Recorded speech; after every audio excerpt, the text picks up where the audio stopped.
आज जिस टॉपिक के हवाले से हम बात करेंगे वो बहुत ही इम्पॉर्टेंट टॉपिक है।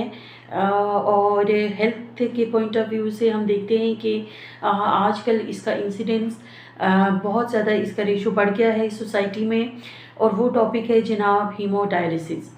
हीमोडायलिसिस क्या है, इसकी क्या वजूहात हैं कि पेशेंट डायलिसिस के ऊपर आ जाते हैं, और फिर जब उनको डायलिसिस करवाना पड़ता है तो फिर उनको किन किन चीज़ों का ध्यान करना चाहिए कि वो एक नॉर्मल क्वालिटी लाइफ गुजार सकें डायलिसिस के होते हुए। तो जनाब, डायलिसिस एक प्रोसीजर है जिसमें पेशेंट के ब्लड को फ़िल्टर किया जाता है, यानी कि जब हमारे किडनीज़ फेल हो जाते हैं और अपना प्रॉपर फंक्शन परफॉर्म नहीं करते, यानी कि जो जिस्म से फासिद मादों को खारिज करने का जो काम है, जब गुर्दे वो सरअंजाम देना छोड़ देते हैं किसी भी वजूहात की बिना पर, जैसा कि हाई ब्लड प्रेशर, डायबिटीज़ या कुछ मेडिसिन्स ऐसी हैं, कुछ ड्रग्स हैं, पेन किलर्स हैं जिनकी ओवरडोजेज की वजह से गुर्दे जो है वो काम करना छोड़ देते हैं, तो पेशेंट डायलिसिस डिपेंडेंट हो जाता है। और ऐसी सूरत में पेशेंट को डायलिसिस करवाना पड़ता है रिपीटेडली, ताकि उसके जिस्म से फासिद मादों का इखराज हो सके और जो है जिस्म से जितने भी वेस्ट मैटर्स हैं उनको बाहर निकाला जा सके। डायलिसिस जो है डायलिसिस करवाने के लिए पेशेंट की जिस्म के अंदर एक एवी फिस्टुला, आर्टेरियो वीनस फिस्टुला बनाया जाता है, जो कि दो शरियानों को, खून की नालियों को एनास्टोमोसिस करके बनाया जाता है, और फिर उस फिस्टुला के थ्रू डायलिसिस किया जाता है। इसी तरह से कुछ लोग जो हैं जब dialysis initial stages of dialysis में पल्मोनरी कैथ के थ्रू जो है वो डायलिसिस किया जाता है। और फिर हम देखते हैं कि पेशेंट का जब डायलिसिस होता है तो बहुत सारे ऐसी चीज़ें हैं जिनका पेशेंट को मालूमात नहीं होती, और फिर ख़ास तौर पे पेशेंट की डाइट जो है वो डायलिसिस के मरीज़ के लिए एक ख़ास डाइट रिकमेंडेड है जो कि उसने लेनी होती है। और कुछ ऐसी चीज़ें हैं जो गुर्दे के मरीज़ को, ख़ास तौर पे डायलिसिस के पेशेंट को अवॉइड करनी होती हैं to have a normal life quality. उसमें हम देखते हैं कि पेशेंट जो है उसके क्योंकि जिस्म में ज़ाहिर है गुर्दे काम नहीं कर रहे, तो बहुत सारी चीज़ें जो है वो जिस्म में बहुत सारे केमिकल्स एक्यूमुलेट हो रहे होते हैं, जिसमें पोटेशियम है, इसके अलावा सॉल्ट रिटेंशन होती है। और तो इन चीज़ों का बहुत ज़्यादा ध्यान करना पड़ता है कि वो तमाम चीज़ें जो पोटेशियम रिच है, जिसमें केला है, खजूर है, कुछ ऐसे फ्रूट्स है, सिट्रस फ्रूट्स, माल्टा है और लीमू है, इस तरह की जो चीज़ें जो पोटेशियम कंटेंट में रिच हैं, वो जो है वो पेशेंट ने अवॉइड करनी होती हैं। और क्योंकि पेशेंट का जब पोटेशियम लेवल्स रेज करेंगे तो डेफिनेटली उसको कार्डियक सिम्टम्स आएंगे,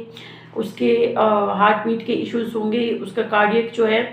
वो प्रॉब्लम स्टार्ट हो जाएंगी। तो इसलिए पोटेशियम लेवल्स को कंट्रोल करना डायलिसिस के मरीज़ के लिए बहुत ज़रूरी है। फिर उसके बाद सॉल्ट रिस्ट्रिक्शन एक रेकमेंड की जाती है, यानी कि डायलिसिस के मरीज़ को सॉल्ट या नमक का इस्तेमाल बहुत ज़्यादा एक लिमिटेड क्वांटिटी में करना है, क्योंकि सॉल्ट जो है जब वो जिस्म में एक्यूमुलेट होता है तो साथ ही साथ पानी जो है पानी की रिटेंशन करता है, यानी कि पानी को जिस्म में होल्ड कर लेता है, और इस वजह से डायलिसिस के मरीज़ की बॉडी जो है वो स्वेलिंग की तरफ जाने लगती है, क्योंकि जिस्म में से पानी के इखराज का कोई ज़रिया नहीं है और सॉल्ट जो है वो वाटर रिटेंशन कर रहा है।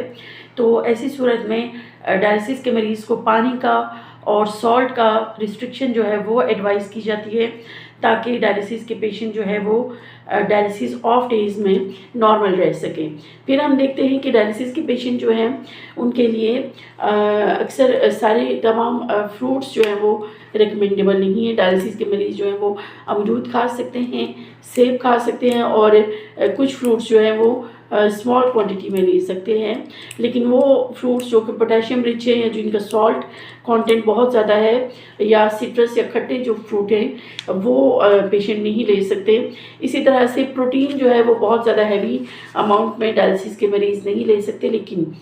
अक्सर देखने में आया है कि डायलिसिस के पेशेंट प्रोटीन बिल्कुल स्टॉप कर देते हैं, यानी वो अपनी डाइट में प्रोटीन को बिल्कुल रोक देते हैं। ये भी मरीज़ के लिए बहुत ज़्यादा नुकसानदेह चीज़ है, क्योंकि जिस्म में से प्रोटीन ऑलरेडी लॉस हो रही है, और जब डायलिसिस का पेशेंट प्रोटीन नहीं लेगा तो उसको एक्सट्रीम मसल वीकनेस या पट्टों की कमज़ोरी होगी, और जब पट्टों की कमज़ोरी होती है तो पेशेंट अपनी नॉर्मल रूटीन की एक्टिविटीज़ परफॉर्म नहीं कर सकता। इसलिए एक स्मॉल क्वांटिटी में हफ्ते में 1 या 2 मरतबा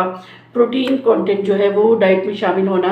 बहुत ज़रूरी है। इसके अलावा आप रोटी, सालन और सब्जियां ज़्यादा ले सकते हैं, और जो तमाम आप देखते हैं कि सब्जियां और दालें जो है वो एक मुनासिब मिक़दार में डायलिसिस का पेशेंट लेगा,